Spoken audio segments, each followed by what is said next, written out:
Assalamualaikum warahmatullahi wabarakatuh. Saudara-saudaraku sebangsa setanah air yang kami cintai, penyimak setia channel Bejo Dunia Akhirat dimanapun Anda berada, alhamdulillah pada kesempatan yang berbahagia ini bisa menyapa kembali saudara-saudaraku semua. Mudah-mudahan masih tetap semangat menjalankan aktivitas puasa di bulan Ramadan ini. Ini ada tulisan yang sangat menarik, yang menarik untuk kita unggah, saudara-saudaraku. Jadi klaim Kiai Haji Yahya Khalil Stakuf, ya, ketum PBNU kita yang tidak mencerdaskan NU kita. Wira Carita penulis rakal Bambang Milga, ketua LTN NU Kabupaten Bandung. Ini yang dibacakan ya. Ngaku-ngaku cuma hayalan, apa pernyataannya membanggakan kita? Apa kita lantas merasa besar dan merasa hebat dengan klaim ketua PBNU ini? Tanya Mang Unen, sosok entah berantah yang tiba-tiba protes atas klaim omong kosong ketua PBNU kita, Kiai Haji Yahya Khalil Stakuf itu. Fenomena anomali yang tak disadari. Semua institusi yang diklaim itu memang milik siapa? Tanya Mang Unen. Ketua PBNU hanya mengaku saja, mencoba meninabobohkan kita dengan cerita sebelum tidur. Celoteh Mang Unen kesal. Hingga saat kita terbangun, kita sadar semua itu fata morgana, tak berdampak bagi organisasi NU-nya sendiri. Protesnya Mang Unen lagi sambil tangannya garuk-garuk pantat yang entah semut hitam mana yang tiba-tiba berbuat nakal, menggigit pantat Mang Unen yang seksi. Bisa jadi si semut itu berpikir ia sedang beruntung bisa menemukan gundukan bulu anget berwarna hitam. Klaimnya memang begitu, Kang, konaah, kata Mang Unen, seorang Nahdien Tulen yang berasal dari kalangan akar rumput, di mana ia pengagum berat pemikiran Gus Dur, walau ia tidak nyantri, tapi otaknya lebih kritis dari para santri yang ngobong puluhan tahun di pesantren terkenal semacam Gontor.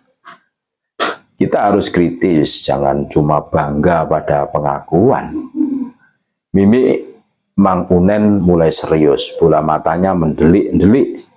Ia mainkan dan tangannya bergerak persis gaya Pak Habibie saat diwawancarai, di mana penuh semangat, atraktif, dan ekspresif.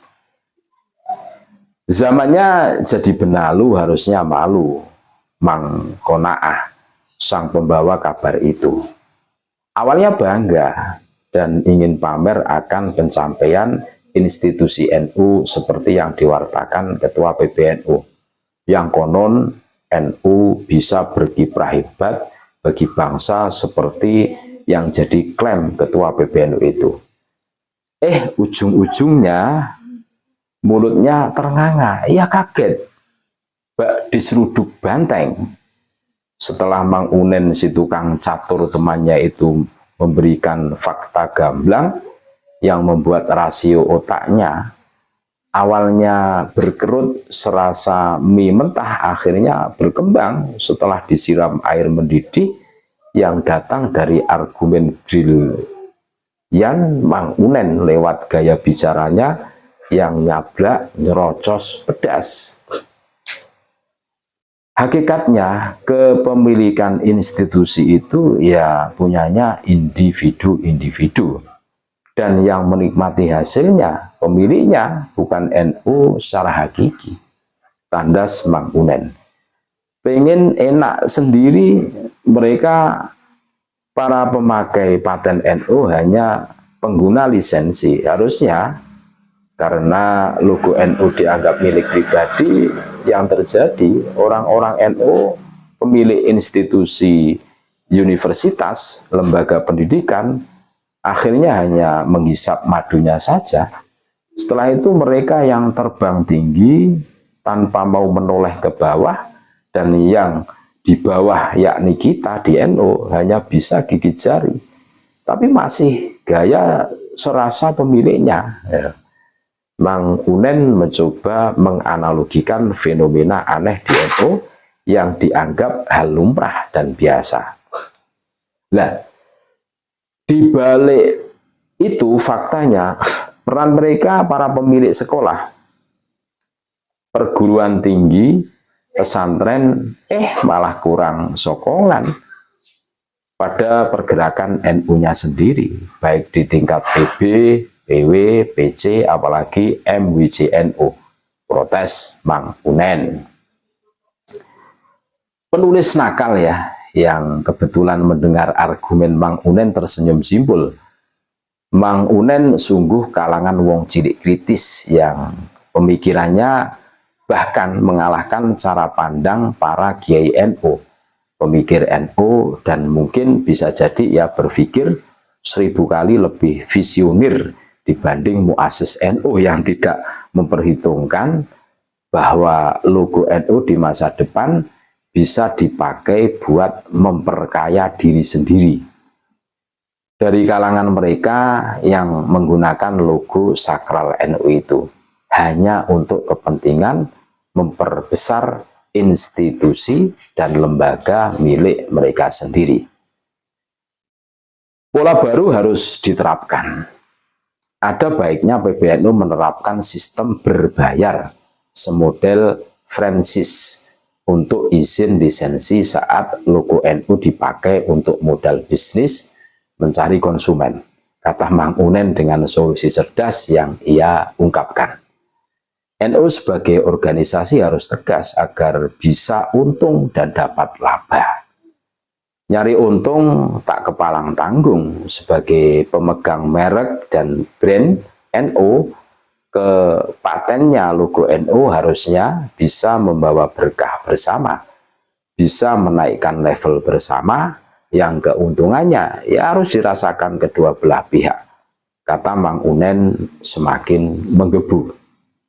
Coba kita berhitung, andai logo NU yang digunakan ratusan perguruan tinggi yang nyatut nama NU dikenakan biaya franchise 5 tahun 1 miliar, artinya NU punya modal ratusan miliar dalam masa bakti pengurus NU yang sedang menjabat. Belum lagi dari pesantrennya, dari sekolah lainnya. Andai ini diterapkan, bakal mampu NU membuat rumah sakit, SPBU, hotel, pasar swalayan, dan lain-lainnya. Ungkap Mang Unen yang sudah mulai pelan garukan tangannya ke bagian pantatnya. Berpikir mendalam bukan berhayal. Ayolah, di PBNU itu banyak pemikirnya, banyak orang cerdasnya. Di PBNU itu bukan tempat kumpulan orang-orang yang gila jabatan dan cuma dipakai sebagai batu loncatan supaya bisa masuk ke dunia politik dan akhirnya berburu jabatan jadi kaum borjus di legislatif dan eksekutif. Kita jangan terjebak kepentingan sesaat dan nyari popularitas membodohi kaum Nahdien agar rumput yang polos nan lugu. NU harus didaya, NU harus maju. Karena kalau aku amati secara mata telanjang, orang NU yang punya institusi, lembaga sekolah maupun pesantren, pada saat pesantrennya maju, mereka lupa berkontribusi pada NU-nya sendiri. Ungkap Mang Unen sambil matanya menerawang ke langit yang mulai mendung. Hujan perlahan mulai turun membumi, tetes air yang turun serasa mengabarkan kesedihan langit atas bumi yang terasa gersang mengering. Dalam renungan Mang Unen NU ke depan, ia inginkan NU bisa terbayang bak sehebat Muhammadiyah dan persis dalam pengelolaan dan kepemilikan aset usaha. Ya hanya satu kata, paling tidak cara NU agar bisa meraih pemasukan. PBNU harus tegas dalam memberikan lisensi NU agar sah bisa dipakai institusi atau lembaga yang mau bayar izin pemakaian lisensi atas logo NU yang keramat itu. Dan ini adalah cara terbaik untuk NU bisa memiliki income bagi pemasukan isi kas NU-nya yang nantinya itu bisa digunakan untuk dana berbagai kegiatan dan pergerakannya yang jauh lebih masif lagi. Lalu Mang Unen berpikir lebih dalam lagi. Ia menarik nafas dan menghembuskannya pelan-pelan. Matanya menyipit seakan melihat sesuatu. Jangan-jangan ini ada konspirasi, ungkapnya dalam hati. Ini pasti ada permainan, ada mafia hitam seperti halnya di Pertamina atau PLN atau BUMN lainnya yang ngakunya rugi terus, nyatanya ada udang di balik batu. Berkaca mata hitam tersenyum tipis sambil berkata, gelap. Waduh, nah, ini semoga bermanfaat dan mencerdaskan saudara-saudaraku. Terima kasih, tetap NKRI harga mati Nusantara milik kita. Assalamualaikum warahmatullahi wabarakatuh.